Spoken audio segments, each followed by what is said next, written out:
வாழ்க வையகம், வாழ்க வையகம், வாழ்க வளமுடன். குரு வாழ்க வளம், குருவே துணை.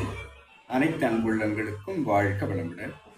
இன்றைக்கு குரு பூர்ணிமா நாள், குருவுக்கு உகந்த நாள். குருவை பற்றி கொள்வோம். குரு சாட்சாத் பரபிரம்மம் என்று கண்ணுக்கு தெரிந்த கடவுளாக நாம் போற்றுவது குரு. குருவின்றி அமையாது இறைநிலை என்று சொல்ல கேட்டிருக்கிறோம். ஆக குரு பூர்ணிமா என்று சொன்னால் குருவை பற்றி கொண்டால் பூரணமான அந்த மாபெரும் இறையை நாம் உள்வாங்க முடியும் என்பதாக இந்த நாள் அமைந்திருக்கிறது. ஆக போற்றுவோம். இன்றைய சிந்தனைக்கு குருவினுடைய ஞானக்களஞ்சியம் பாடல் ஒன்றை நாம் சிந்திப்போம். பாடல் எண் 855 இம்மையும் மறுமையும் என்ற தலைப்பிலே குரு அவர்கள் 1955 இக்கவியை எழுதியிருக்கிறார். உருவெடுத்து அறிவியங்கும்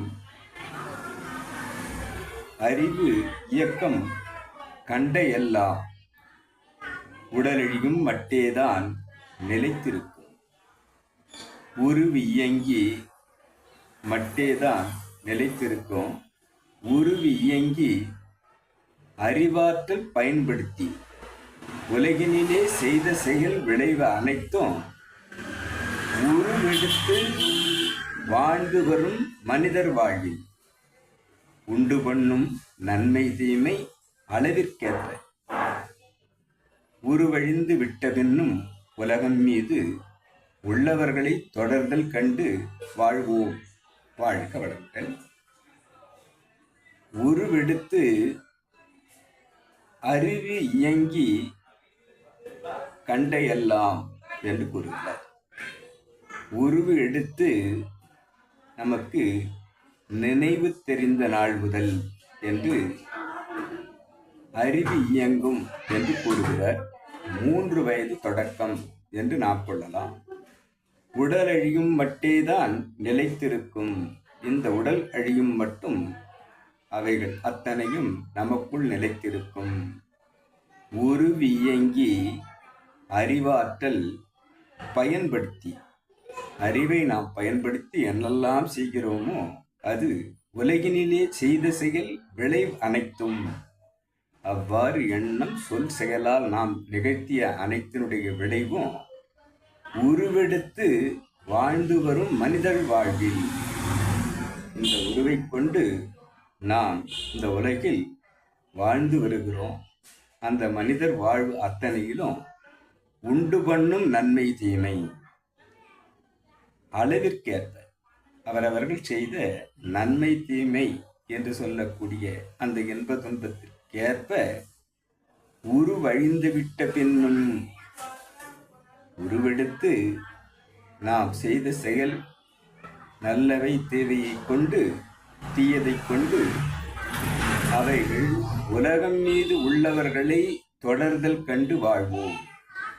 நாம் செய்தது அத்தனையும் நாம் மறைந்து விட்டாலும் கூட நம் சந்ததியர்களுக்கு தொடர்ந்து வருகிறது என்பதை நினைவில் கொண்டு நாம் நன்மை செய்வதாக, நல்ல செயல்களை மலர்த்துவதாக நம்மை நாம் மாற்றிக்கொண்டு வாழ்ந்தார் பின்வரும் சந்ததிகளை இவைகள் தொடராமல் இருக்கும்.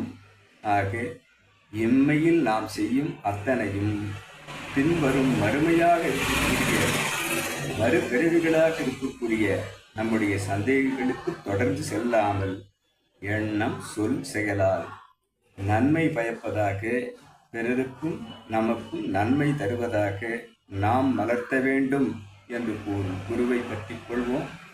நமது குரு அவருடைய குருவை நினைவு கூறும்போது முதல் குருவாக பக்தி மார்க்க போதனையில் இருந்த பாலகிருஷ்ண நாயக்கர், அதுக்கடுத்து யோக மார்க்கத்தை, மருத்துவத்தை அவருக்கு போதித்த வைத்திய பூஷன் கிருஷ்ணாராவ், அதுக்கு அடுத்த குரு பரஞ்சோதி மகான் ஞானகுரு.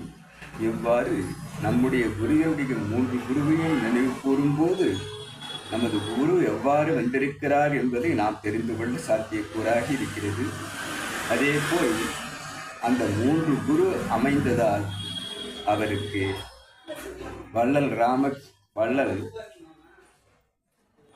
வள்ளலார் அவர்கள், ராமலிங்க அடிகளார் அவர்கள் விட்டுச் சென்ற பணியை நான் தொடர்கிறேன் குரு வேதாத்திரி என்று கூறுகிறார். அவர் முதலில் வைணவத்தில் இருந்தார், பிறகு சைவத்திற்கு வந்தார், பிறகு சித்து வித்தைகள் அனைவருக்கும் போதிப்பவராக மாறினார். இவ்வாறு இருக்கும்போது கூட்டங்கள் சுற்றின. உண்மை என்று தத்துவத்தை போதிக்க வந்த போது ஒருவரும் இல்லை. அப்பொழுதுதான் வள்ளலார் அவர்கள் இந்த பாடலை பாடுகிறார். கடை விரித்தேன் கொள்வாரில்லை, கட்டிவிட்டேன், மிடாவில் ஏத்துவேன், அச்சில் ஏத்துவேன். அவ்வாறு அச்சு பிரிண்ட் பண்ணி கொடுத்து யாரும் பார்க்கல அப்படின்னாலும், டாம் போட்டு சொல்லி யாரும் ஏற்றுக்கொள்ளவில்லை என்றாலும், இந்த ஆன்மீகத்தை சூக்குமமாக எல்லோரிடமும் வந்து புகுத்துவேன் என்று அந்த குரு, நமது குரு உடலில் 10 ஆண்டுகள் வியாபித்தார் என்று எனது வாழ்க்கை விளக்கத்தில் குரு கூறியிருப்பதை நாம் சிந்திக்கலாம். ஆக நம் உள்ளிருந்தும் குருமார்கள் நம்மை இயக்குவார்கள் என்பதற்கு சான்றாகிறது. ஆக குருமார்கள் அளப்பரிய ஆற்றல் கொண்டவர்கள்.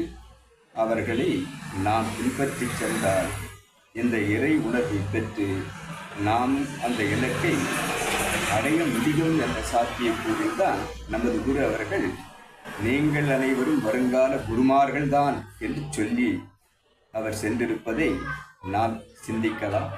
ஆக குருவுக்கு உகந்த நாளான இந்த குரு பூர்ணிமா நாளில் அனைவரும் குருக்களாக மாறுங்கள், தொண்டாற்றி இன்பம் காணுங்கள். அனைவருக்கும் குரு பூர்ணிமா நல்வாழ்த்துக்கள்.